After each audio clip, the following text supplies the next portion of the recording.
So I think I have irrefutable evidence that money buys happiness. And that's because with money, you can buy a manual car. Now, before we get into it, I just want to say, for my Europeans out there, please shut up and just watch your entertainment. And no, this video is not about how great driving manual transmission is and how engaging and enjoyable it is, okay? That would not be on brand. We got this bad boy fitted on just last week, and it sounds pretty good, yeah?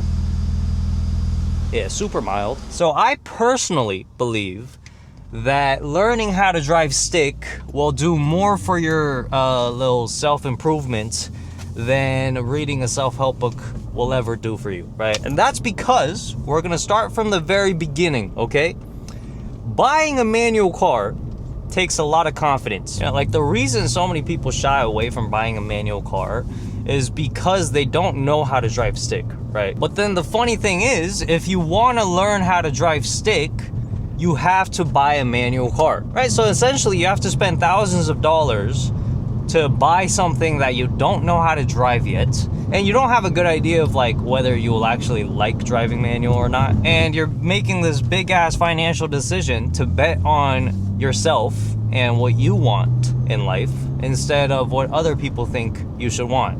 So that's number one. I think that's what kind of differentiates the people with stick shift cars from the people with automatic cars in the United States of America. Like I said, in the fucking US, okay? Oh my god, Americans make such a big deal about manual cars. Buying something like this is already a decision that takes a lot of confidence. And then, now you have a stick shift car that you don't know how to drive properly, right? You have to learn a new skill. And in order to learn this new skill, you have to go out into the world and practice it in front of other people, right? You're gonna stall out in traffic lights. People are gonna honk at you at least once or twice. Learning how to drive stick forces you to basically fail in front of other people and face public humiliation. It feels like everyone on the road is judging you. Maybe you feel slower than everyone else in traffic. I don't know, dude. I think it's one thing to have the balls to buy a manual car, but then the second thing, well, I guess once you bought the manual car, you have no choice, which is a good thing.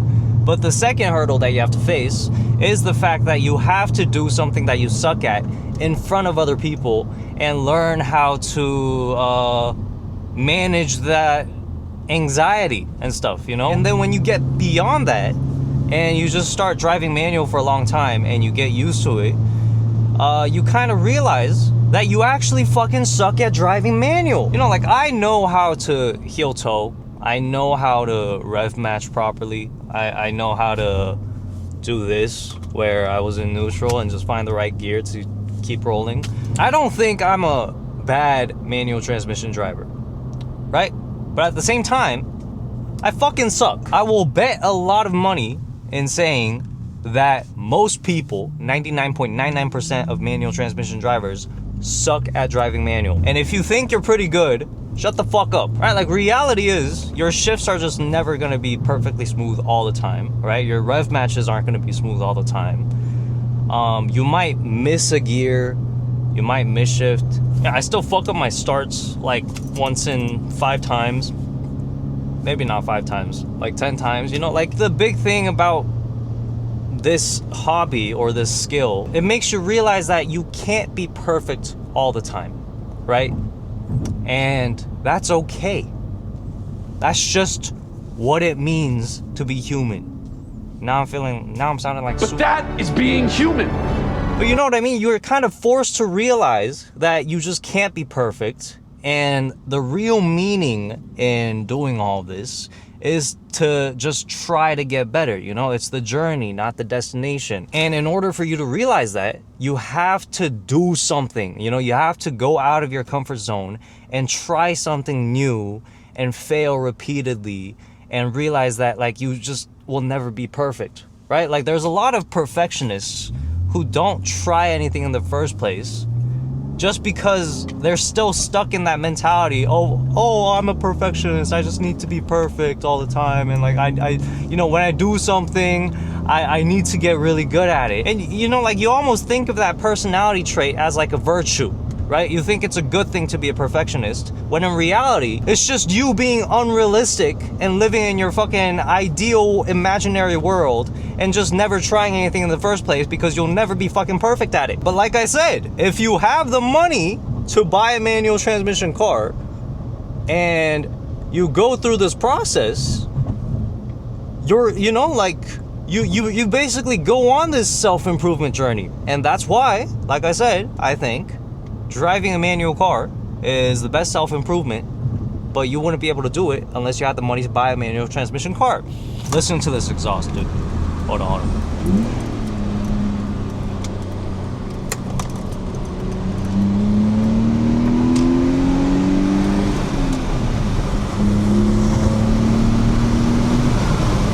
Okay, yeah, the exhaust isn't that loud, but yeah, oh yeah, going back to the exhaust. So this is the funny thing, right? It's one thing to learn how to drive a manual transmission car, yada yada yada, right? Let's say you bought a manual transmission car and you went through that whole process I just talked about, right? Now the next step is to modify your vehicle, and one of those modifications you're going to do that every car enthusiast wants to do is to stick an exhaust on your car. And I finally stuck an exhaust on my car, like I talked about. Here's the thing I didn't realize about sticking an exhaust in your car. I know because I have a YouTube channel and I'm out here just like, it sounds like I'm extroverted, I'm not shy, and I'm normally really talkative in person, right? Well, I'm not. I'm an introvert, I'm pretty shy, and I don't like going outside. I don't like getting attention.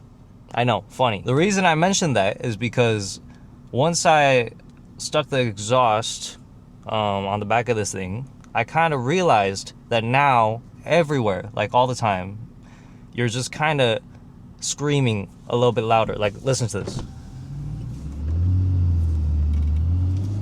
Okay.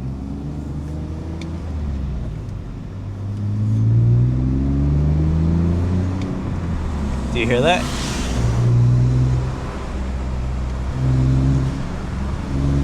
Okay, so I don't know if the mic is picking that up, but my point is, this new exhaust at these lower RPMs, like 1, 2, 3K, it's really boomy, right? It's a really low rumble. And I've noticed that when I'm kind of like driving around parking lots and stuff, it does attract more attention just because of how like boomy it is. And so as an introvert or a shy guy, whatever, now once you stick an exhaust, because that's kind of what you want as a car enthusiast, you have to deal with the extra attention you get from that exhaust. And some of it's going to be negative, because some people are just going to think you're a douchebag, you know, like there's no point in sticking an exhaust, you just want a lot of attention. But no, you just want your fucking car to sound good. But yeah, so once you start evolving as an enthusiast, well, first of all, going back to the point of this video, once you have the money to fucking spend in the first place to get an exhaust, you're going to be faced with new uncomfortable situations that you have to get over and get used to, right? You're gonna start attracting different kinds of attention, and maybe you're not comfortable with that, but all of this forces you to kind of learn to not take yourself so seriously, learn to maybe get attention when you don't want attention. And that's exactly my point. My point is, spending money is the best self-improvement. Now, if you don't want to spend money to improve your life, or you don't have the money to do all of this, I have an alternative option for you, okay? And the alternative option for you is to start a YouTube channel. Just go out there and start a YouTube channel doing what you love, okay? For me, it was driving, right? I'm doing it right now. I'm driving, so I'm basically doing what I love right now. okay? And you'll quickly realize that doing what you love and making money from doing what you love is actually not as amazing as other people put it out to be. As soon as you start, running a YouTube channel, doing what you love, you realize that the whole idea of doing what you love and trying to make money off of it is bullshit. Because as soon as you feel obligated to do something, you don't want to do it. That's just a fact. Which gets me thinking, right? Like, maybe you don't like your job or you don't like school because you feel obligated to do it. Not because you don't actually like it, but it's just the added factor of feeling obligated to do it, which makes you not like it. So then we have to ask ourselves, why do I feel obligated to do this? Why isn't this going into first gear? Oh yeah, see? Look. Oh, it sounds so good. But it's a little bit boomy, It just feels like I'm kind of asking for attention. But anyways, yeah, so why do we feel obligated to do this? Like your job or whatever, right? And it's simple. You feel obligated to do your job because of money, right? You need to make money. If you don't make money and you don't show up to your job, you're gonna be broke and you can't pay rent and you can't buy food, right? Pretty simple. So then you realize that the reason you're unhappy is because of money. Because if money wasn't a problem, you'd just be able to do what you love, right? But then the caveat to that is the fact that the only reason you like the idea of doing what you love is because of the idea that you'll get paid to do what you love. Let's just think about this for a second, okay? If you really loved doing something and money wasn't a factor, right? You just like doing something. If that was the case, if you actually had hobbies, you would be doing that hobby right now instead of watching this stupid ass video. So that's my point. My point is, you just like the idea of doing what you love and getting paid to do it. It doesn't actually mean that you love doing that thing, because if you really love doing that thing, you'd probably do it more often. Now, why did I want to make this video? I don't know. I really don't know. I wanted to make this video because now I feel obligated to make a fucking video. That's the truth.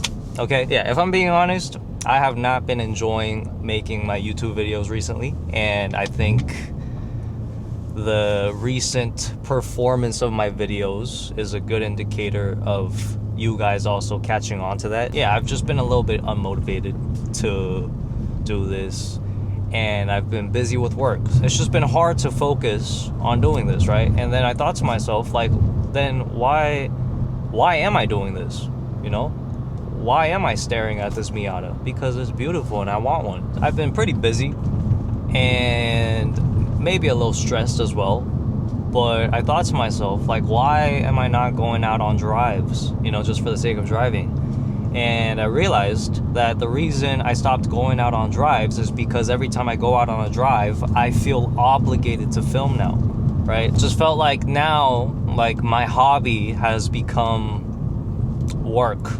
And in doing that, I stopped enjoying my hobby for what it is, which is just a hobby. And I've always thought to myself, like, oh, it would be so great to make money from driving cars, dude. That's crazy, right?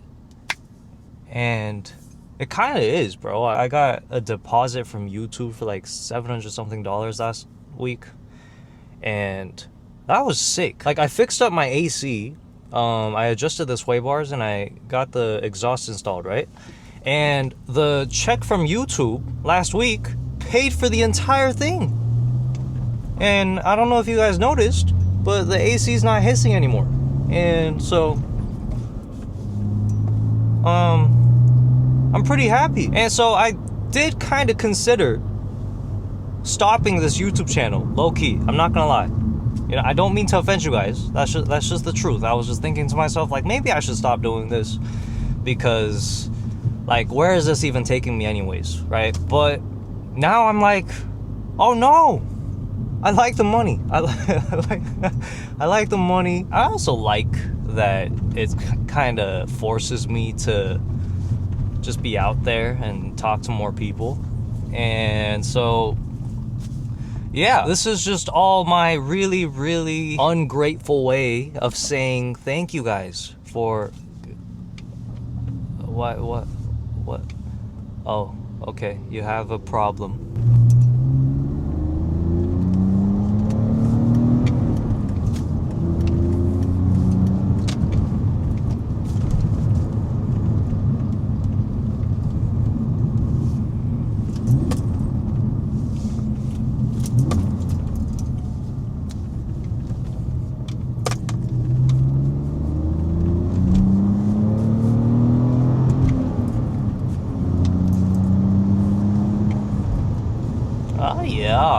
Oh yeah. So many Miatas, dude. So many Miatas. I genuinely, if you offered me a Lambo and a Miata, having never driven a Lambo before and not knowing what that experience is like, I'm just gonna choose the Miata. Truthfully. Oh my God, that sounds good. V10? Yeah, I'll probably stop doing yapping content and do more lifestyle stuff, you know, just like kind of filming day trips. Okay, X5, chill out. That lady in the Tesla's on her phone. This dude's on his phone. Like, bro, so many people are just on their phones all the time. It's not even funny. Like, get the fuck off your phone, dude.